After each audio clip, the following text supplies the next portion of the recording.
Shalom dan puji Tuhan saudara atas kebaikan Tuhan pada setiap kita sehingga pada minggu ini kita boleh bersama lagi dalam ringkasan pelajaran Sekolah Sabat, pelajaran yang ke-10 yang bertajuk Misi kepada Orang yang Tidak Tercapai bahagian 1. Untuk memulai pembelajaran kita, mari kita berdoa. Bapa Syurgawi, terima kasih atas kebaikan-Mu karena bersama dengan kami sementara kami mempelajari pelajaran Sekolah Sabat kami pada minggu ini. Dalam nama Yesus kami berdoa. Amin. Sekali lagi saudara, tajuk Sekolah Sabat kita, Misi kepada yang tidak tercapai bahagian 1. Nah, apa misi yang tidak tercapai itu? Bagaimana mencapainya? Firman Tuhan sebagai ayat hafalan kita terdapat dalam Kisah Para Rasul 17 ayat 24. Versi Borneo mengatakan, Tuhan yang menjadikan dunia dengan segala isinya, ialah Tuhan langit dan bumi, tidak tinggal di tempat sembahyang buatan manusia. Saudara, untuk mempelajari pelajaran pada minggu ini, ada baiknya saudara Anda kita baca ayat-ayat seperti yang tertera di skrin Anda. Pendahuluan Sekolah Sabat. Apabila memasuki rumah ibadat, Paulus berkhotbah dengan cara yang sangat berbeza daripada cara yang dia gunakan ketika dia menjangkau orang-orang kafir yang tidak tahu apa-apa tentang agama Yahudi. Menyampaikan mesej keselamatan kepada mereka yang sudah mengenal Yesus, ya, walaupun mereka mempunyai beberapa salah fahaman doktrin, agak mudah. Kita mempunyai konsep yang sama, perbendaharaan kata biasa, kita berkongsi bacaan Alkitab, dan lain-lain. Banyak kesamaan. Itu makanya mudah. Walau bagaimanapun, mendekati mereka yang tidak tahu apa-apa tentang Yesus, atau yang menolak agama Kristen sepenuhnya, adalah lebih kompleks. Bagaimana menjangkau mereka? Saudara, semasa berada di Athena, sebuah kota yang terkenal dengan falsafahnya, Paulus berusaha untuk menjangkau penduduk di sana juga. Ramai daripada mereka mempunyai latar belakang dan pandangan dunia yang sangat berbeza daripada orang Ibrani dan sejarah kehidupan rohani mereka, yang membentuk asas iman yang ingin diajar oleh Paulus kepada orang Athena. Bagaimanakah Paulus menjangkau orang-orang ini dan apakah yang boleh kita pelajari daripada usahanya ini? Dan untuk mempelajari, memahami pelajaran kita pada minggu ini, kita akan membahas mengikut topik seperti yang tertera di skrin Anda. Kita masuk di tajuk yang pertama, yaitu seorang Ibrani di Athena. Yang menjadi pertanyaan, siapa orang itu? Apa yang digunakan orang itu untuk menjangkau orang kafir di Athena? Kisah Para Rasul 17 ayat 16 katakan, sementara Paulus menantikan mereka di Athena, sangat sedih hatinya karena ia melihat bahwa kota itu penuh dengan patung-patung berhala. Paulus pernah berkawan dengan orang Yahudi untuk memperkenalkan mereka kepada Yesus berdasarkan apa yang telah mereka ketahui tentang Mesias. Kisah 17 ayat 1 hingga 2. Di Athena, dia menghadapi cabaran, yaitu bagaimana untuk menjangkau orang yang tidak tahu apa-apa tentang Tuhan yang benar. Orang dengan pemikiran falsafah dan terbiasa menyembah ratusan berhala. Keinginan atau harapan kita ialah mereka juga perlu diselamatkan. Tetapi bagaimana kita boleh mengajar mereka ke jalan kebenaran? Bagaimana membawa mereka kepada Yesus? Strategi yang berbeza secara radikal diperlukan. Diilhamkan oleh Roh Kudus, Paulus memutuskan untuk menjangkau orang kafir menggunakan kaedahnya sendiri. Dia harus menyesuaikan diri dengan cara berpikir yang baru.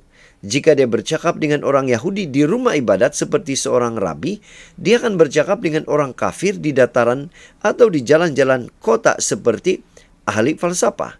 Contohnya, pendekatan berkesan yang digunakan di Kuala Lumpur mungkin tidak berkesan di Tamparuli. Perlu cara berpikir atau pendekatan baru untuk menjangkau orang kafir.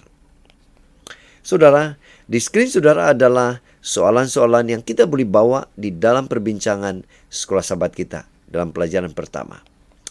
Kita masuk di tajuk yang kedua, yaitu Paulus di Areopagus.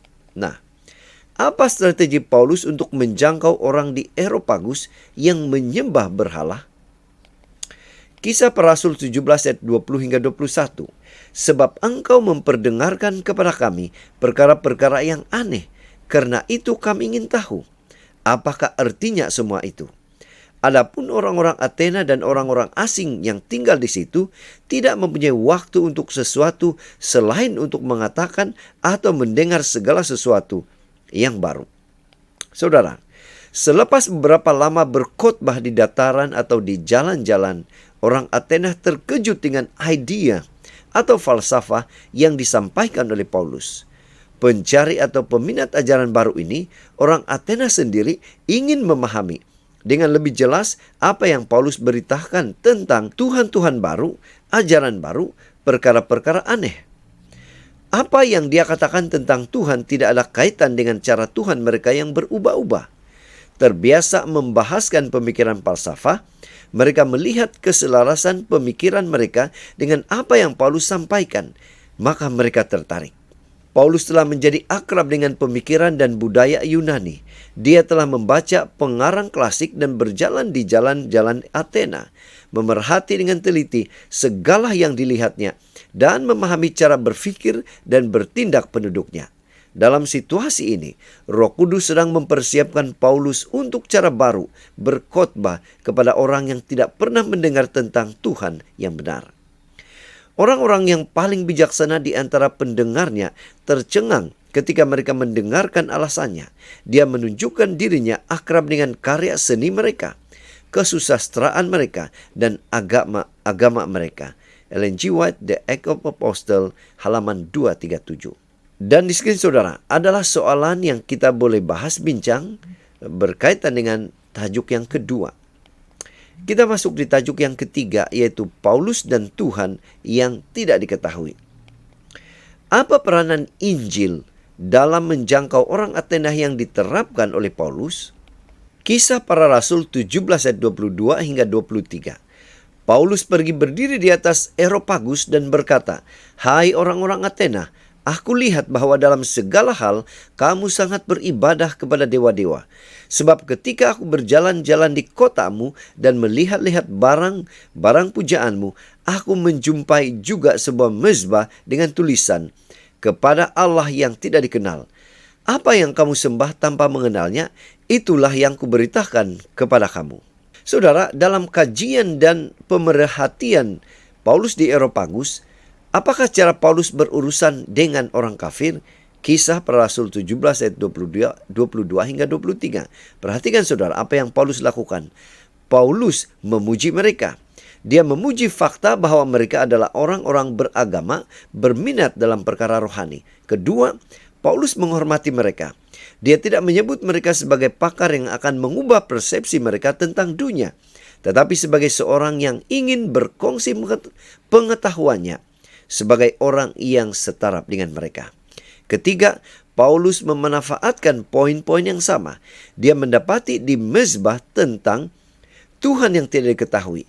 Ini menjadi jambatan yang menyatukan kedua-dua pikiran. Keempat, dia tidak mengejek ketidaktahuan mereka. Sebaliknya, beliau mengagumi keinginan mereka untuk beribadah, bahkan pada hal yang tidak mereka ketahui. Saudara, berkhotbah kepada orang yang mempunyai kepercayaan yang sangat berbeza daripada kita adalah satu cabaran yang mesti kita hadapi dengan penuh kebijaksanaan. Cara yang terbaik dan bijak ialah kita mesti mencari titik persamaan. Titik di mana rakan bicara kita boleh dipuji dan juga dikagumi, dan yang biasa dengan cara kita berpikir dan bertindak. Dan di screen saudara adalah soalan perbincangan yang kita boleh bincang yang berkaitan dengan pelajaran yang ketiga. Kita masuk di tajuk yang keempat, yaitu memperkenalkan Tuhan yang baru. Yang menjadi pertanyaan, apa pendekatan yang diambil oleh Paulus seterusnya dalam usaha untuk menjangkau orang-orang Athena atau ahli falsafah di Athena? Kisah Para Rasul 17 ayat 24 hingga 25. Allah yang telah menjadikan bumi dan segala isinya, Ia yang adalah Tuhan atas langit dan bumi, tidak diam dalam kuil-kuil buatan tangan manusia, dan juga tidak dilayani oleh tangan manusia. seolah-olah ia kekurangan apa-apa, karena dialah yang memberikan hidup dan nafas dan segala sesuatu kepada semua orang. Saudara, strategi Paulus menjangkau bukan Kristen di Athena. Perhatikan, yang pertama Paulus mula memuji kesadaran rohani dan keikhlasan semasa mereka. Kedua, seterusnya dia menunjukkan bahwa dia telah mempelajari kepercayaan mereka dan dia mendapati beberapa perkara yang dia hormati daripada apa yang dipelajarinya. Ketiga, dia kemudian memberitahu mereka tentang satu perkara tertentu yang dia temui dalam kajiannya tentang agama mereka yang mereka akui mereka tidak faham. Keempat, selepas itu dia berkongsi tentang Tuhan yang dia tahu mereka sangat perlukan, yaitu hakikat bahwa Tuhan itu wujud dan dia mengasihi mereka dan dekat dengan mereka. Dan yang kelima, akhirnya, pada akhir ucapannya, Paulus memberi amaran kepada mereka tentang apa yang dimaksudkan untuk menolak pengetahuan tentang Tuhan yang belum mereka kenal itu. Dan dalam hal ini, saudara, Paulus membawa mereka sejauh yang dia boleh, berdasarkan apa yang dia tahu tentang apa yang mereka percaya. Jika dia boleh mencapai mereka sejauh itu, dia telah membuat satu perkembangan yang baik. Yang menjadi pertanyaan saudara adalah aplikasi untuk kita zaman ini. Untuk menjangkau orang bukan Kristen, kita mesti menyesuaikan kata-kata atau perbualan kita dengan apa yang mereka tahu terlebih dahulu. Kita perlu menggunakan kaedah yang tidak konvensional, bermula dari hal-hal biasa dalam kehidupan mereka. Kemudian seterusnya berkhotbah dengan cara bergaul, mingle dengan sekumpulan penunggang basikal contohnya. Bercakap tentang Yesus berdasarkan film. Menerima bahwa sahabat kita menyembah banyak Tuhan dan bercakap dengan mereka tentang salah satu Tuhan tersebut untuk membawa mereka kepada Yesus. Seterusnya, ini bukanlah perbualan atau kata-kata yang kita harapkan untuk didengar di gereja atau bercakap dengan orang Kristen dari denominasi lain. Kita mesti bercakap dengan orang lain tentang apa yang mereka tahu, bukan apa yang hanya kita tahu. Penciptaan adalah perkara biasa yang digunakan oleh Paulus. Dia mempersembahkan Tuhan pencipta dan bahkan menggunakan rujukan kepada penyair Yunani untuk menguatkan pemikirannya. Setelah mendapat perhatian mereka, kita boleh membuat panggilan yang kini boleh mereka jawab, yaitu mencari atau datang kepada Tuhan. Dan di skrin saudara adalah soalan-soalan yang kita boleh bahas bincang yang berkaitan dengan tajuk yang keempat. Seterusnya, tajuk yang kelima terakhir, melintas garisan. Yang menjadi pertanyaan, bagaimanakah Paulus meneruskan kesaksiannya? Apa dan siapa yang dia perkenalkan kepada orang yang sudah mempunyai hubungan baik dengan dia? Saudara, Kisah 17 ayat 31. Karena ia telah menetapkan suatu hari pada waktu mana ia dengan adil akan menghakimi dunia oleh seorang yang telah ditentukannya. Sesudah ia memberikan kepada semua orang suatu bukti tentang hal itu dengan membangkitkan dia dari antara orang mati. Saudara, akhirnya akan tiba masanya untuk kita perlu beralih daripada perkara biasa kepada ajaran baru. Lagipun, kita tidak pernah akan mencapai apa-apa dengan senantiasa bercakap tentang titik persamaan sahaja. Yakinlah bahwa Roh Kudus akan menunjukkan kepada kita bila dan bagaimana memperkenalkan Yesus secara terbuka. Dalam ucapannya di Areopagus, dia bercakap dengan panjang lebar sebelum memperkenalkan Yesus. Sudah tentu, Lukas hanya memberi kita ringkasan ucapan itu. Saudara, apabila tiba masanya, ada yang ketawa, yang lain lebih suka meneruskan bercakap pada masa lain. Beberapa orang segera diyakinkan. Semua orang mendengar perkara yang sama, tetapi tidak semua orang bertindak balas dengan cara yang sama. Tanggung jawab kita ialah mempersembahkan Yesus atau memperkenalkan Yesus dengan cara yang paling sesuai. Hasilnya akan bergantung pada hati setiap pendengar. Dan di skrin saudara adalah soalan terakhir yang Anda boleh bahas, bincang, yang berkaitan dengan tajuk yang kelima. Pena Inspirasi juga menjelaskan. Kaidah baru mesti diperkenalkan. Umat Tuhan mesti sadar apa keperluan di mana mereka hidup.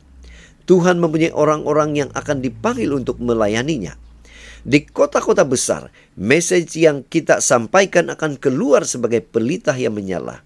Tuhan akan membangkitkan pekerja untuk pekerjaan ini, dan malaikat-malaikatnya akan mendahului mereka. Jangan ada sesiapa menghalang orang-orang yang dipilih oleh Tuhan ini.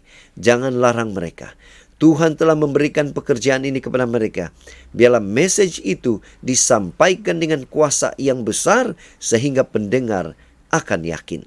Jadi saudara, dari pelajaran sekolah sahabat kita pada minggu ini kita boleh menyimpulkan.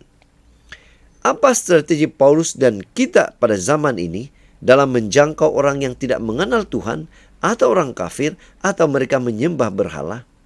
Dengan menggunakan cara fikir yang baru. Kedua, dengan menggunakan cara baru di dalam menyampaikan khotbah, yaitu mingle, bersahabat dengan mereka. Ketiga, dengan mencari titik persamaan. Keempat, dengan menyesuaikan ucapan atau kata-kata perbualan kita dengan mereka. Yang kelima, akhirnya dengan memperkenalkan Kristus Yesus kepada mereka. Jadi saudara, sebelum kita berdoa, mengakhiri pelajaran kita, pada minggu ini cabaran kita ialah ini. Dalam doa, mintalah bimbingan khusus Tuhan dalam mengetahui cara terbaik untuk memberi kesaksian kepada seseorang yang Anda kenal. Cabaran untuk tindakan kita, terokai media sosial sebagai Areopagus yang mungkin untuk Anda mewakili Injil dengan kejelasan dan budi bicara Paulus kepada orang yang tidak percaya. Jadi saudara, sekian saja pelajaran sekolah sahabat kita pada minggu ini. Semoga ini boleh membantu kita di dalam mempelajari pelajaran sekolah sahabat kita pada minggu ini. Tuhan memberkati kita. Mari kita berdoa. Bapa Surgawi, terima kasih karena hadir bersama dengan kami. Sementara kami mempelajari pelajaran sekolah sahabat kami, sehingga kami mengerti dan kami tahu apa yang perlu kami lakukan. Terima kasih Tuhan, Engkau mendengar menjawab doa kami.